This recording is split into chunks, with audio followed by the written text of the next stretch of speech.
Mental health. Many people suffer from this every day, in their childhood and adulthood. Some people will come forward with their problems and ask for help, but some people remain silent in this and keep these feelings to themselves. Between 0.5% and 1.7% of people have borderline personality disorder, and exactly 75% of people that suffer from BPD have attempted to commit suicide. 10% of these patients complete suicide. Every 2 hours and 11 minutes, a person under the age of 25 dies of suicide. That's 10 people every day. And this can be caused by abuse from childhood.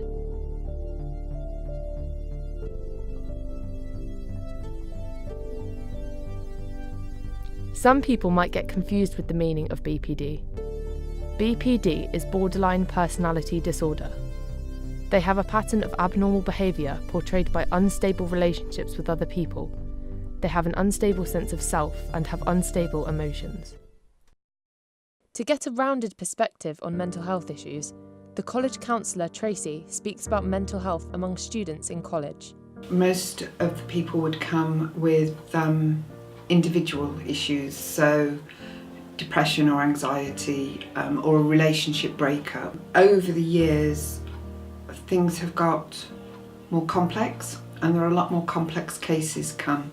There are much more incidents now of people with severe mental health difficulties. Quite often, I'll work with somebody for a while and then we'll realise actually there's another layer of complexity here.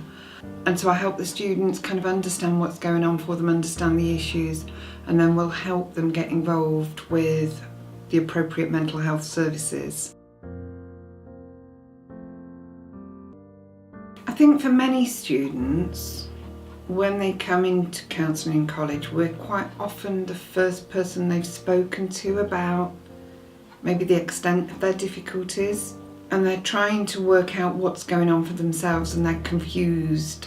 So I think we will help them kind of normalise some of the behaviours, look at coping mechanisms for some of the behaviours, but also highlight to them if we think something is severe and probably does need support from the mental health services, in which case we can then help them get appropriate referrals into the relevant service.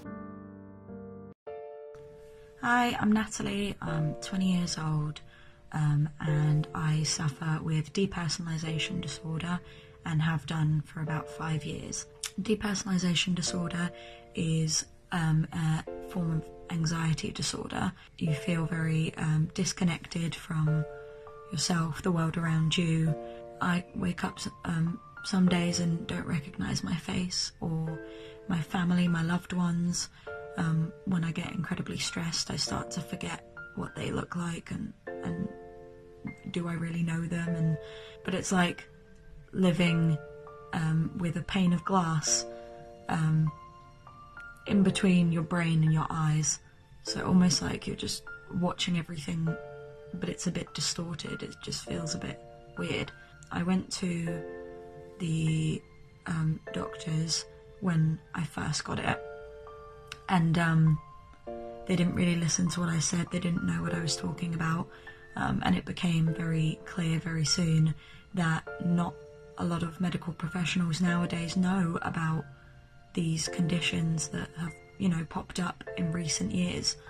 It feels like I can't put myself out there to get the help that I need, because if I'm going to go to a doctor and they're not going to understand what I'm talking about, then how will I have any faith that I can get better if I can't get help from someone who understands it?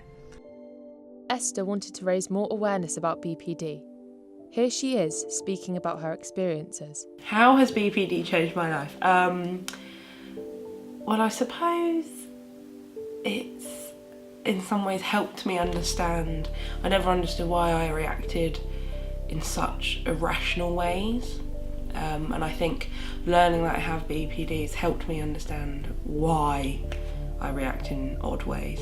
Well, I thought were odd. So I've had depression for 4 years, anxiety for 4 years, but only the last year or so I've had the other two things. the weird thing with BPD is that you could 1 minute, or even like it'll be a week that I'm really on a high, and I'm not super happy, because I don't feel like I remember what happy feels like or what excited feels like. You know, I think about those feelings and I don't remember what they feel like. One week I could be on a sort of high and I'm really hyper and feel really energetic, and then the next week I could be on a low where I'm just suicidal, not wanting to get up in the morning, or it could just be change. It could change within a day. I could have a day where I'm wake up really happy and really energetic, and then 2 hours later and I'm really depressed and just don't want to live. So I'm on an antidepressant. I'm on sertraline, I think that's how you say it, I don't even know. And then they've given me an antipsychotic, which I'm not particularly happy to take, because I've tried it before and it made me into a zombie. I couldn't really speak, it was horrible. But I'm trying that again. It's called something. They just said call it Q, so it's Q. I don't remember what it's called, but it's really strong. So I'll try that for a bit, because that's a mood stabiliser, so that will help me not be like this all the time. My parents would always ask, or my siblings would always ask, "Are you okay?" And I didn't know myself why I was depressed, but I think knowing I've been diagnosed with borderline, it really has helped. It really has helped. Not only is Esther herself affected by BPD, but her family are also affected by the difficulties she faces day to day. I think it's affected it in quite a way that your children, or my child, and she's still my little girl, even at 24, you don't know what to do. You don't know how you can help her, and you're depending on an organisation, the NHS, which has been so cut for funding, and mental health is the first one that's been cut. I think it's affecting everything all round. So it affects the patient, but it also affects the patient, how she behaves, how she's at home, and that obviously affects your family, because you want to help your little girl. When you're a parent, I think most parents feel like this, that when your child weeps, you weep with them. And, you know, there's a sense of guilt. You know, what did we do? What didn't we do?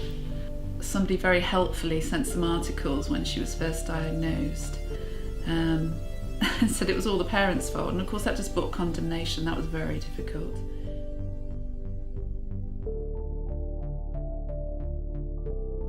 No, I don't think so. Because you worry more about it, and you're very concerned. So I wouldn't say it's affecting us for the better. Yes, it's brought us closer together. I think that's a positive thing. But I don't think anything else. I don't think there's anything else on that, no. I don't know, I think you can turn negatives into positives. It makes you a stronger person, it makes you more compassionate towards others and understanding. Yes, it's horrible to go through, but no, I think it can make you stronger. And I think, as well as a Christian, that it's made me more reliant on the Lord, and that's helped me tremendously. And I think you could say the same as well, wouldn't you? Oh, yeah. So I think from that point of view, there are definitely positives that can come out of something negative like this. But living through it as we are still, it's hard. It is hard on a daily basis. You're not quite sure what each day is going to bring. So we're in the early days. This is the thing. We are. And we know it's a long journey, but we're early days at the moment. And my family have been very supportive. I know I can go to them whenever, even though when I am really down and suicidal, I don't really want to speak to anyone. But I can just go to them and start crying, and they know. I'll literally just turn up and be like crying, and they know that I'm sad. But yeah, the support in the family is very, very good. And I've got some really close friends who I've shared a lot with, and I know I can just give a text and they'll come and see me, or I'll go see them. So I have got some good support. It's just me knowing when I should get that support, because when I'm really depressed or really suicidal, I'm not good at talking to anyone.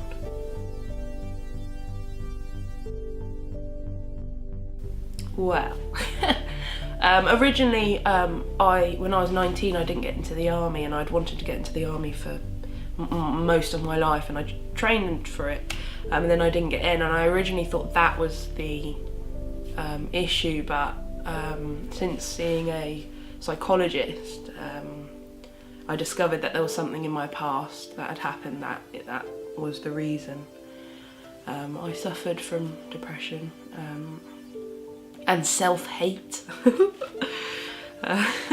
Shouldn't really laugh about it, but yeah, so there was something before that I struggled with when I was younger. That's very common in borderline personality.